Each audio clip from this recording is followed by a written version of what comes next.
All right, guys. So last night, Elon Musk sat down with Donald J. Trump to do what I think is only fair to call a full-blown jerk-off session with each other. Now, this was being hosted over on Twitter.com through the Spaces function, and this was basically my experience from the beginning of this. I posted this over on Twitter, where for like the first 30 minutes that I was trying to get into this Spaces to listen to whatever the fuck they had to say, this is the message that was popping up. You have the monkey emoji with his hands all on his sides here, and then you have this space is not available. This was happening for thousands and thousands of people as they were trying to launch off this event. You then had Elon Musk, who blamed a DDoS attack for the 40-minute delayed start to the Trump X live stream. Now, I'm not a tech expert. Maybe there are some people who watch my channel who happen to know more about this than me, but you guys tell me. Does it make sense that there would be a DDoS attack against Twitter.com and that it would only apply to this one Twitter Spaces with him and Trump and would not apply to the rest of the entirety of the functionality of Twitter? That doesn't seem to make much sense to me. It seems like it's a little bit of copium here from Elon Musk, blaming a DDoS attack, trying to silence the free speech of Elon Musk and Donald Trump. That seems to be sort of the cope line that they are going with as an explanation for why they had so many basic tech issues. Tech issues, by the way, which they probably should have figured out a while ago. This is from May of 2023. Here we have Donald J. Trump, if you guys remember, the DeSanctimonious, the Meatball Ron launch off of his 2024 Republican primary campaign, where he got together with Elon Musk to do this whole launch off event on Twitter Spaces, and it was a complete and utter failure. And this was the response at the time from Donald J. Trump himself over on Truth Social. He said, "Wow, the DeSantis Twitter launch is a disaster. His whole campaign will be a disaster. Watch." So apparently, I guess Elon Musk, I guess that Donald Trump learned absolutely nothing from the previous attempt that happened with Ron DeSantis on this sort of like Twitter Spaces major campaign event. Now, keep in mind, this is something that was being hyped up for weeks by both Donald Trump and by Elon Musk, and then it was a complete failure from the start of it. Now, in terms of the actual clips that we have, I got a bunch of shit lined up here for you. First, I just want to address what was something that I noticed and many other people noticed, which is that Trump seemed to have a pretty significant slur throughout the entirety of this conversation. Now, I don't know if this is something having to do with his medication, or he was tired at the time, or this was like an audio compression issue or a technical difficulty or something like that. Regardless of whatever the cause was, Trump sounded like he was drunk throughout the entirety of this conversation. So here's just a little bit of the conversation to give you guys a picture of this. But the former president's words were extremely slurred as he phoned in from Mar-a-Lago in front of a flattering painting of himself. Here's some of what Trump had to say. I know Putin very well. I got along with him very well. He respected me, and it's just one of those things. And we would talk a lot about Ukraine. It was the apple of his eye. But I said, don't ever do it. Don't ever do it. You can't do it, Vladimir. You do it, it's going to be a bad day. You cannot do it.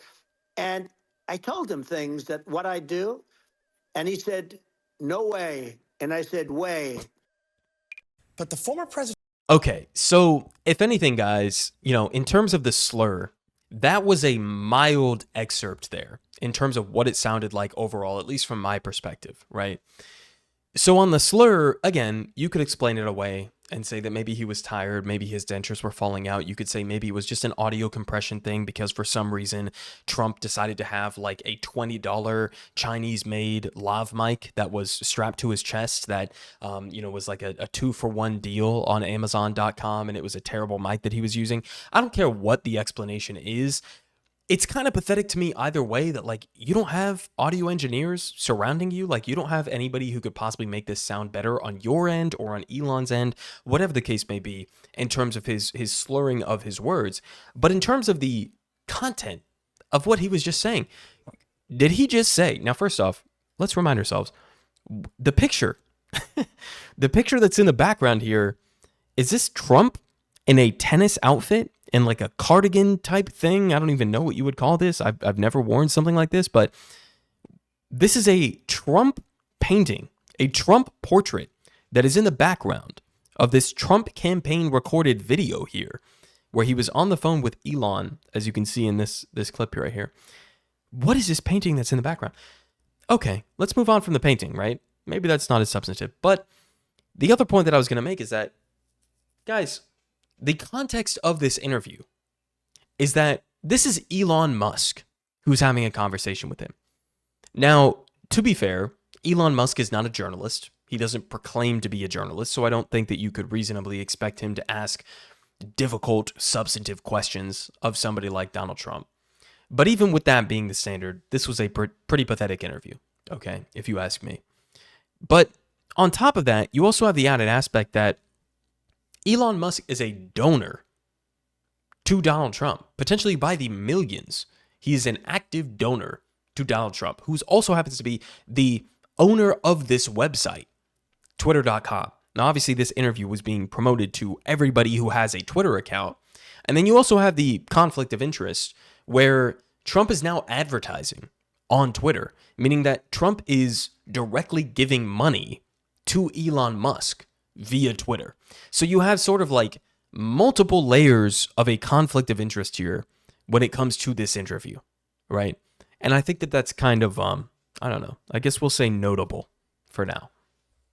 But we move on here to some of the actual more substantive things that were said during this back and forth. Here is Donald Trump doubling in on some of the Project 2025 platform. In this case, we're talking about the obliteration of the Department of Education at the federal level. Let's go ahead and listen to this aspect of the Trump-Elon conversation.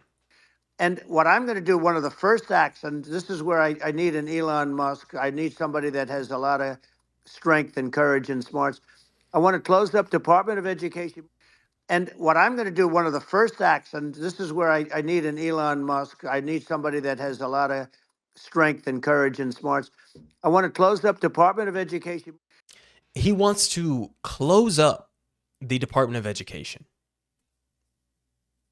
Now, he later went on, as a part of this same statement, to basically, and I'm not kidding here, I'm not exaggerating here, you guys can go and fact check me if you want to, but he then went on to discuss how, well, by his definition, you'll have some states like Iowa or, I don't know, Nebraska or something, and they'll have great education. We're going to basically leave education up to the states. And then you'll have states like California, and you'll have other liberal states that have terrible education departments. This is not a serious education platform for a president of the United States. His platform is, let's destroy the Department of Education. That's his platform. So I don't even think that I could personally overplay this if I even tried to, in terms of the seriousness of this, in terms of the threat that this would pose to public education here in the United States. Like, obliterating the Department of Education is as extreme of a policy as you could possibly imagine when it comes to education. We're not talking about, like, you know, as many Republicans have done, like, let's remove a couple books from school because we're offended by the fact that they refer to the existence of gay people. We're not talking about stuff like that. We are talking about a systematic, decades-long plan to obliterate the Department of Education. Guys, this would be an absolute unmitigated disaster. An unmitigated disaster. Like, we have conversations now in leftist spheres about getting rid of, student debt, for example. This is not part of the playbook when it comes to the Trump 2024 strategy. They're not talking about student debt cancellation. They're not talking about, free public college, even a means-tested version of free public college. They are talking about obliterating the Department of Education and leaving it up to the states. This is fucking insane. This was just one part of the conversation. We had another one here. Trump praises Elon Musk for firing workers who are striking for better pay and working conditions. Let's go ahead and listen to this. Keeping in mind that Trump and J.D. Vance are currently trying to sell themselves as some sort of like outsider pro-worker populists in this election. Let's listen to this. This cutter. I mean, I look at what you do. You walk in and you just say, "You want to quit?" They go on strike. I won't mention the name of the company, but they go on strike, and you say, "That's okay. You're all gone. You're all gone. So every one of you is gone, and you are the greatest. You would be very good. Oh, you would love it." But if you look at Argent, this cutter. I mean, I look at what you do. You walk. So here we have Donald Trump praising Elon Musk and saying it's a good thing if companies in the United States just blanket fire their entire workforce if they happen to try to organize for a union, if they try to engage in collective bargaining to achieve better wages, better working conditions, better safety standards, whatever the case may be.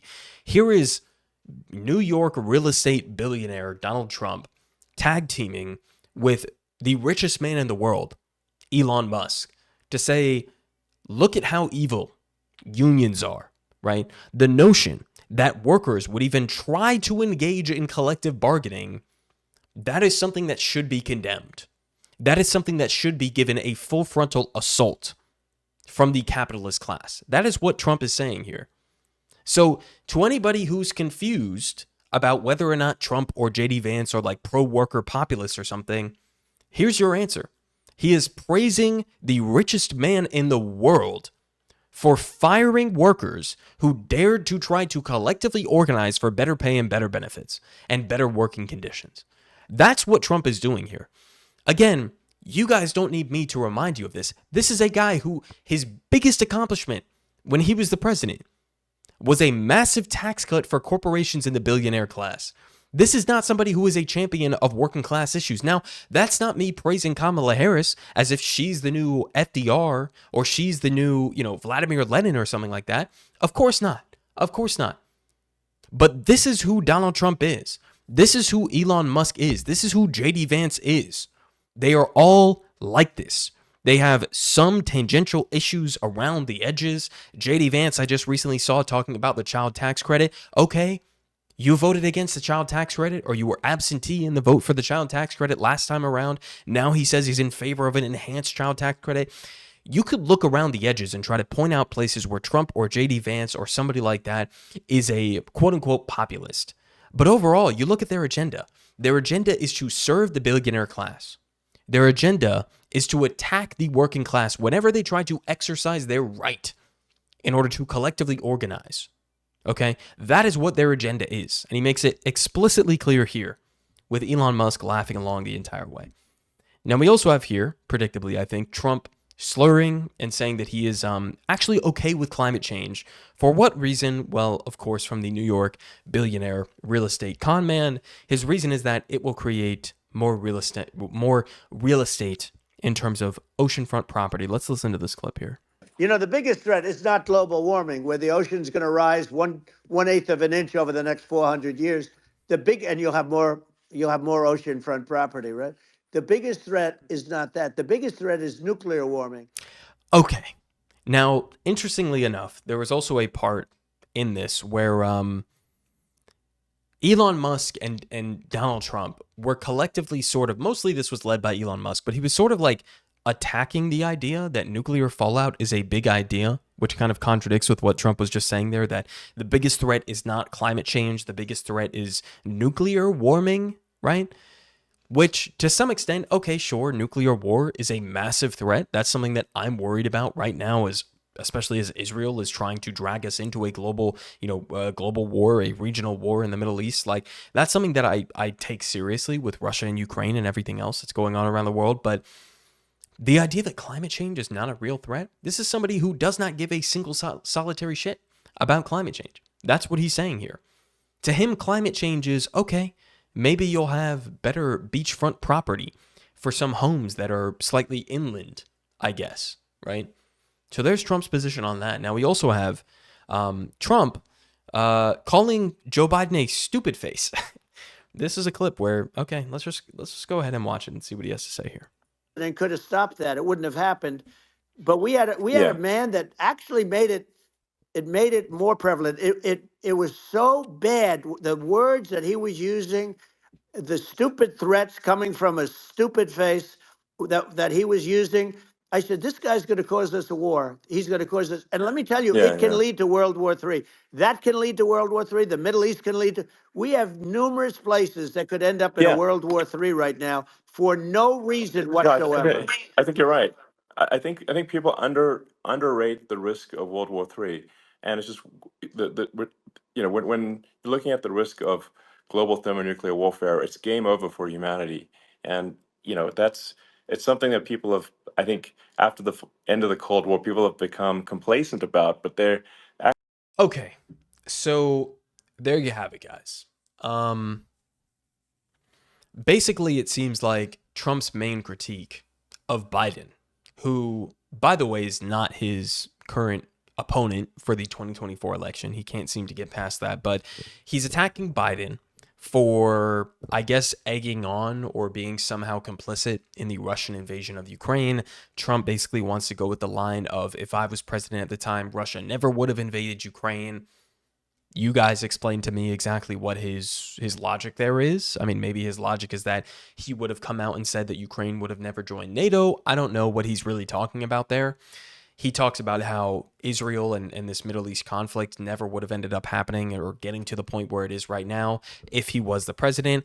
I'm pretty doubtful of that one. I can say pretty confidently that I'm doubtful of that one because the difference between Trump and Biden when it comes to Israel policy is that Trump would not pretend to give a single solitary shit about Palestinian lives, right? That's the difference. The difference is that I think Trump would have absolutely gotten us into a direct war with Iran by this point. I mean, keep in mind, this is the same guy who assassinated Qasem Soleimani, a guy who was fighting ISIS, right? He assassinated Qasem Soleimani in a massively escalatory step with Iran. He tore up the Iran nuclear deal. The idea that we would be less close to a war with Iran under Donald Trump, to me, is absolutely insane. Now, again, that's not a praise of Joe Biden. I think his handling of this has been absolute dog shit by basically allowing Benjamin Netanyahu and Israel to dog walk him throughout this entire process and lead us closer and closer towards a potential regional war. But, guys, this entire conversation was pathetic. It was just pathetic. It was, number one, boring and almost impossible to sit through. Okay, I had to, unfortunately, because of my job and everything, I had to sit through basically the entirety of this. But it was horrible. It was almost unlistenable. Again, Trump, whether it's because of his personal issues or whether it's because of audio or tech issues, he was slurring throughout the entire thing. It was borderline unlistenable. It was a 40-minute delay.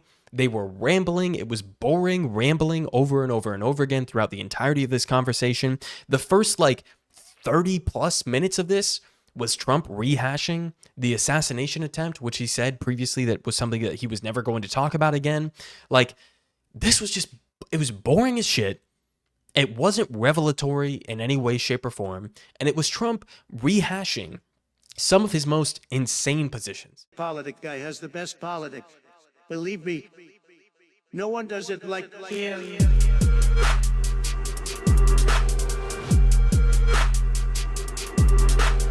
Believe me, everyone is saying